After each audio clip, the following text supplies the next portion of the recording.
नमस्कार, आप देख रहे हैं आज तक और आपके साथ मैं हूं शशि तुषार शर्मा। गुजरात में भयंकर बारिश के चलते डरावनी तस्वीरें सामने आ रही हैं। सौराष्ट्र क्षेत्र में कई लोगों की मौत की खबरें भी सामने आ चुकी हैं। जामनगर, जूनागढ़ और राजकोट में नदियां उफान पर हैं। गुजरात में बारिश के इस गदर ने जिंदगियों पर कहर बरपा दिया है। सैलाब के बीच फंसे लोगों पर मौत झपट्टा मारने को बेताब है, लेकिन देवदूत लोगों को यमराज के हाथों से छुड़ाने में जुटे हुए हैं। इस भयंकर आपदा के बीच मौसम विभाग ने 16 सितंबर तक मूसलाधार बारिश का अलर्ट जारी किया है। मछुआरों को समंदर में नहीं जाने की सलाह दी गई है।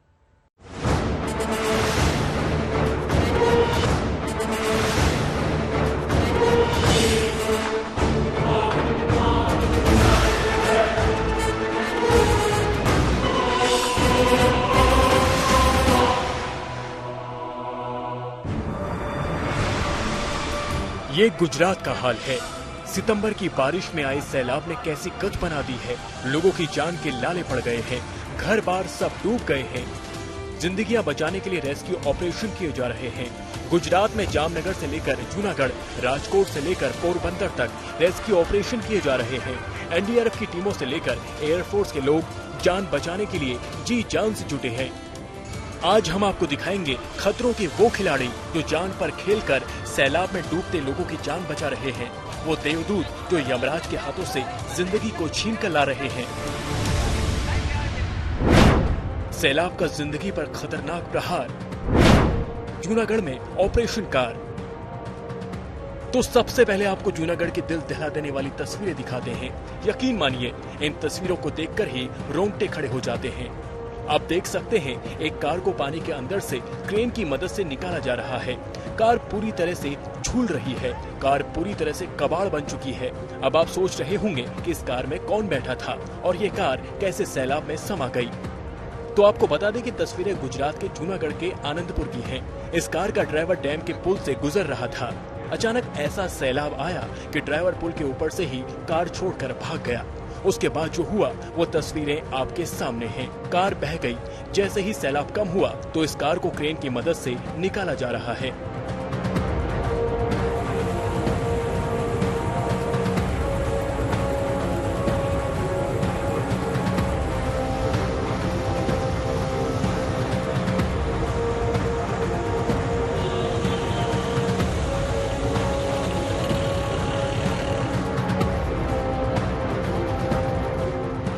जूनागढ़ में भयंकर बारिश के बाद बाढ़ के हालात हो गए और अब आलम यह है कि लोग जिंदगी को खतरे में डालकर हाईवे पार कर रहे हैं।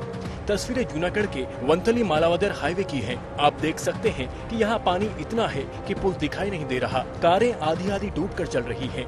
पुल के किनारों पर लोग डंडे लेकर खड़े हैं ताकि पानी की गहराई का अंदाजा लगा सके। हम आपको बता दें कि जूनागढ़ में पिछले 24 घंटे में 12 इंच बारिश रिकॉर्ड की गई है। इस मूसलाधार बारिश के चलते जिले के डैम और नदियां उफन रही हैं। जैसे ही डैम से पानी छोड़ा गया तो नेशनल हाईवे डूब गया, गांव डूब गए। 4 लोगों को यमराज से छुड़ाने आए देवदूत। एयरफोर्स का ढलती शाम में मुश्किल रेस्क्यू ऑपरेशन। गुजरात के जामनगर से आया एयरफोर्स के रेस्क्यू ऑपरेशन का ये वीडियो जबरदस्त वायरल हो रहा है। वो इसलिए क्योंकि यहाँ सबसे मुश्किल रेस्क्यू ऑपरेशन को अंजाम दिया गया। जामनगर के नागेश्वर इलाके के खेड़ियार मंदिर में 4 लोग फंस गए थे। चारों तरफ सैलाब ही सैलाब। कोई इन लोगों तक पहुँच नहीं पा रहा था। मौत इन 4 लोगों के इर्द गिर्द मंडरा रही थी। तभी इलाके में रेस्क्यू ऑपरेशन करने उतरी एयरफोर्स को इसकी सूचना मिलती है और हेलीकॉप्टर ग्राउंड जीरो पर पहुंच जाता है और शुरू हो जाता है ऑपरेशन एयरलिफ्ट। आप देख सकते हैं कि हेलीकॉप्टर की लाइट भी जली हुई है। इसी से अंदाजा लगा सकते हैं कि रेस्क्यू ऑपरेशन आसान नहीं था, लेकिन देवदूत बनकर आए एयरफोर्स के जवानों ने इन 4 लोगों को मौत के मुंह से खींच लिया। खुद जामनगर के कलेक्टर ने इस वीडियो को ट्वीट किया है और लिखा है कि 4 लोगों की जान बचाने पर डिस्ट्रिक्ट टीम को प्रसन्नता हो रही है। पोरबंदर में एनडीआरएफ का सबसे कठिन रेस्क्यू ऑपरेशन। 24 घंटे से छत पर फंसे 4 लोगों की बचाई जान। पोरबंदर के इस मकान को जैसे मौत ने चारों तरफ से घेर लिया था। जी हाँ, मकान की पहली मंजिल तकरीबन डूब चुकी थी। जिंदगी का कोई रास्ता नजर नहीं आ रहा था। इस मकान में सैलाब के बंदी बने 4 लोग हिम्मत हारने लगे थे, लेकिन कहते हैं ना, जब सारे रास्ते बंद हो जाते हैं तो ऊपर वाला कोई ना कोई रास्ता बना ही देता है। और देवदूत की तरह इस मकान तक पहुंच जाती है नेशनल डिजास्टर मैनेजमेंट की टीम यानी एनडीआरएफ। आप वीडियो में देख सकते हैं कि मकान की छत पर आपको 4 लोग नजर आएंगे, जिसमें 3 महिलाएं और 1 पुरुष शामिल है। फिर शुरू होता है ऑपरेशन जिंदगी। चारों तरफ सैलाब और उसकी दहशत का सन्नाटा, लेकिन इसी सैलाब को चीरते हुए एनडीआरएफ के जवान छत पर फंसे हुए लोगों तक पहुंचते हैं और रस्सी, ट्यूब और अपनी ट्रेनिंग के दम पर इन चारों को मौत के मुंह से निकाल कर लाते हैं। अहमदाबाद से गोपी घांगर के साथ आज तक ब्यूरो। गुजरात के अलग अलग इलाकों में चल रहे रेस्क्यू ऑपरेशन में अब तक दर्जनों लोगों को एयरलिफ्ट किया गया है। आज तक भी बाढ़ के हालात की ग्राउंड रिपोर्ट आपके लिए लेकर आया है कि कैसे सैलाब ने जामनगर में सब कुछ उजाड़ कर रख दिया है। जामनगर में जहां बह गए 3 लोग, ठीक उसी जगह पर पहुंचा आज तक। जामनगर में कल जो हुआ उसने समूचे गुजरात को दहला कर रख दिया। इन तस्वीरों को देखिए, आपको सैलाब में 3 लोग बहते हुए नजर आएंगे। आप देख सकते हैं कि सैलाब में कैसे ये लोग डूब रहे हैं और उनको देख रहे लोगों का शोर भी सुनाई दे रहा है।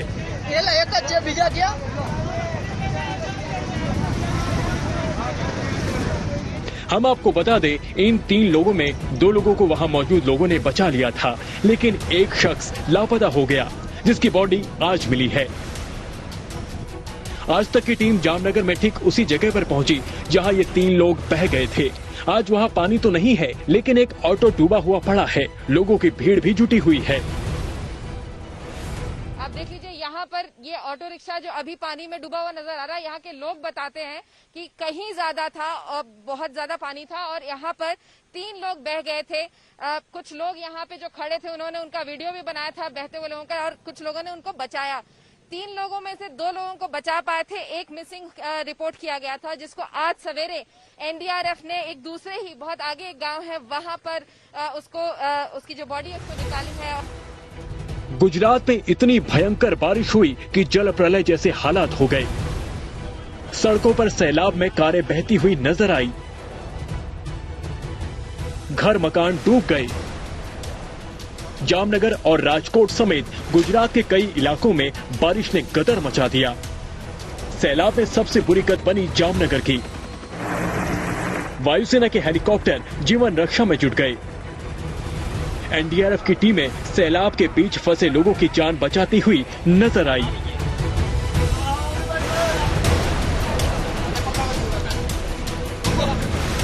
भारी बारिश के बाद जामनगर के 18 में से 17 बांध एक ही दिन में ओवरफ्लो हो गए। 24 घंटे में जामनगर, कालापन और जाम जोधपुर में 25 इंच बारिश हुई। अकेले एयरफोर्स ने जामनगर में 43 लोगों को एयरलिफ्ट किया, जबकि सैलाब जामनगर में 3 लोगों की जिंदगी लील गया और 2 लोग अभी तक लापता हैं।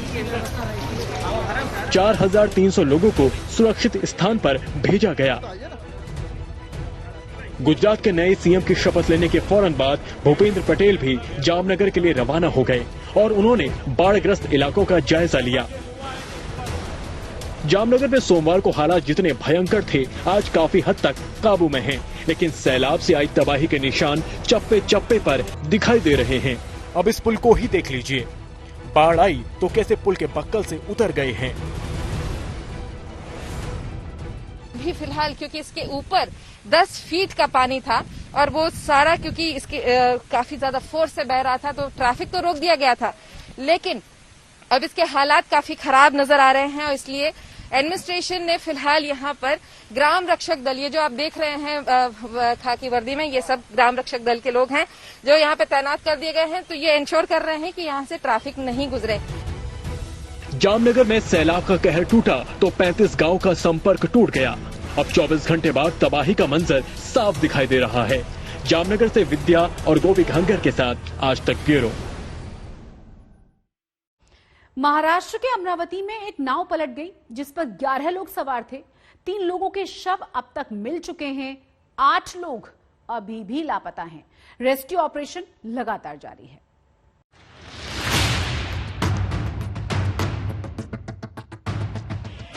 महाराष्ट्र के अमरावती में दर्दनाक हादसा।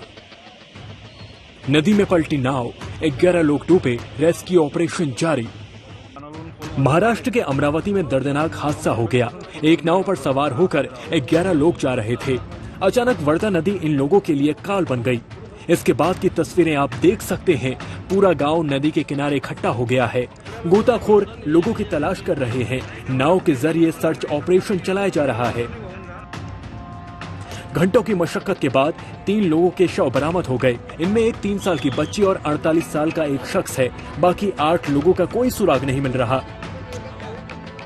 ये सभी एक परिवार के लोग हैं जो 13वीं से लौट रहे थे और वर्धा नदी पार कर रहे थे और तभी उफनती लहरों में नाव पलट गई।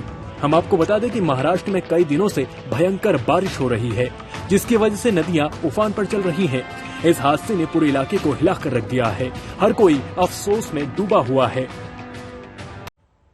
गुजरात के सीएम पद से हटने के बाद विजय रूपाणी ने आज तक से एक्सक्लूसिव बात की है। आखिर क्यों उन्होंने कुर्सी छोड़ी, कब उन्हें कुर्सी छोड़ने के लिए बोला गया, रूपाणी की नजर में सीएम का मतलब क्या होता है। हमारी संवाददाता गोपी घांगर ने उनसे खास बातचीत की है। क्या उन्होंने कहा है, दिखाते हैं आपको। हाल ही में मुख्यमंत्री पद से इस्तीफा देने वाले पूर्व मुख्यमंत्री विजय रूपाणी जी इस वक्त हमारे साथ मौजूद है। उन्हीं से बातचीत करते हैं। सर, ये बताइए, इस्तीफा देने की जरूरत क्यों पड़ी? देखिए, भारतीय जनता पार्टी ही ये कर सकती है, क्योंकि हम सब कार्यकर्ता, सत्ता हमारे लिए सेवा का साधन है। सत्ता ही सिर्फ हमारा मिशन नहीं है। दूसरा, मैंने पार्टी को बताया कि संगठन में काम करने की मेरी ज्यादा इच्छा है। मैं पहले से संगठन का काम कर रहा हूं और आने वाले समय में नई ऊर्जा, नए वातावरण में नए आदमी को अगर ये जिम्मेवारी मिलेगी तो वो एक नया उसमें नए वातावरण में नया ऊर्जा दे सकते हैं।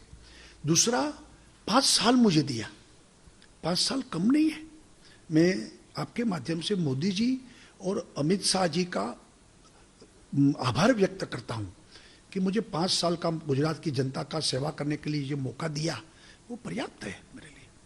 सर, इस्तीफा देने के लिए कब कहा गया? क्योंकि एकदम सडनली ये हो गया कि आप पहुंचे राजभवन, अचानक इस्तीफा हो गया।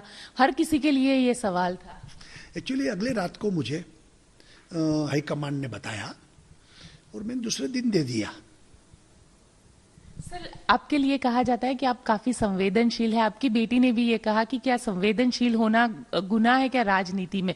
आप क्या कहेंगे कि आपकी संवेदनशीलता की वजह से ही आपको इस्तीफा देना पड़ा? नहीं, ऐसा नहीं है।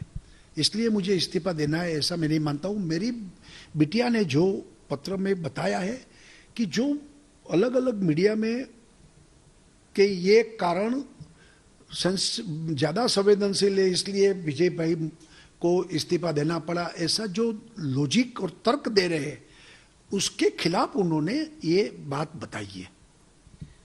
सर, अब बीजेपी में खुद को कहां देखते? कहीं संगठन में आपको जगह मिलेगी या फिर किस तरीके के होगा?